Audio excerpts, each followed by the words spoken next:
Dans un village niché entre les collines rouges et les grands fromagers, vivait un jeune homme nommé Samuel.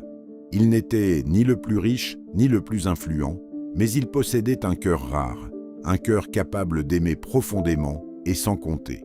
Il aimait Aline. Aline avait un sourire capable de faire oublier la fatigue et des yeux où Samuel croyait lire son avenir.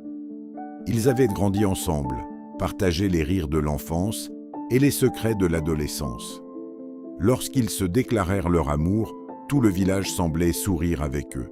Samuel rêvait d'un futur à deux, d'un foyer rempli de rires, et il lui fit la promesse silencieuse de toujours la protéger. Mais la vie n'est jamais aussi simple qu'un rêve d'enfant. Aline trahit Samuel à plusieurs reprises. D'abord, il y eut ces soirées où elle disparaissait sans prévenir, revenant avec des excuses qui semblaient sincères, mais qui laissaient des cicatrices invisibles. Puis vinrent les mensonges sur des rencontres, des histoires inventées pour masquer des vérités qu'il refusait de voir. Samuel pleura dans le silence, blessé, mais toujours amoureux.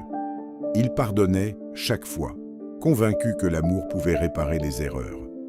Des années passèrent ainsi. Il avait 22 ans quand il comprit qu'il ne pouvait plus continuer ainsi.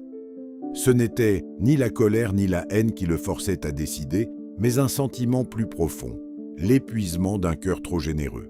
Samuel prit conscience qu'aimer quelqu'un ne signifiait pas forcément construire sa vie avec elle. Alors, avec le respect et la douleur d'une décision difficile, il épousa Mireille. Mireille était différente, douce, patiente, stable. Elle ne cherchait pas à raviver ses blessures ni à se comparer à Aline. Les premiers mois furent difficiles pour Samuel.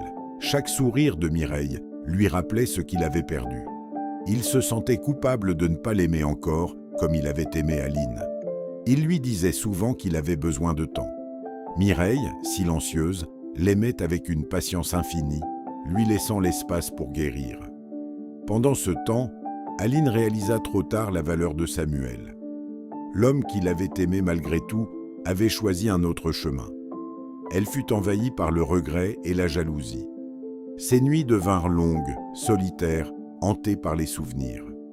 Un jour, elle décida de revenir vers Samuel, espérant pouvoir raviver la flamme qu'elle avait elle-même éteinte. Quand elle se présenta devant lui, son cœur battait à tout rompre. Samuel l'écouta, elle parla, suppliant, pleurant, promettant qu'elle avait changé et qu'elle l'aimait toujours. Il l'écouta avec douceur, mais sans faiblesse. « Je t'aimerai toujours d'une certaine manière. Je te respecterai toujours. Mais je ne vois plus mon avenir à tes côtés, dit-il calmement. Ce n'était pas un rejet cruel, c'était la sagesse d'un cœur qui avait trop souffert. Samuel savait que revenir en arrière serait trahir la paix qu'il commençait enfin à connaître. Il avait choisi Mireille, non par nécessité, mais par amour réfléchi, et il n'était plus prêt à perdre cette stabilité. Les mois passèrent, et un miracle silencieux se produisit. Samuel apprit à découvrir Mireille, ses petites attentions, ses gestes doux, sa manière de l'écouter sans jugement, tout cela fit naître un amour nouveau, différent de celui qu'il avait connu avec Aline. Peu à peu, il réalisa qu'il tombait follement amoureux de sa femme, non pas par habitude, mais par une reconnaissance sincère de tout ce qu'elle lui apportait. Quant à Aline, elle resta prisonnière de ses souvenirs et de ses regrets. Elle comparait tous les hommes à Samuel, et aucun ne pouvait l'aimer avec la même patience et fidélité.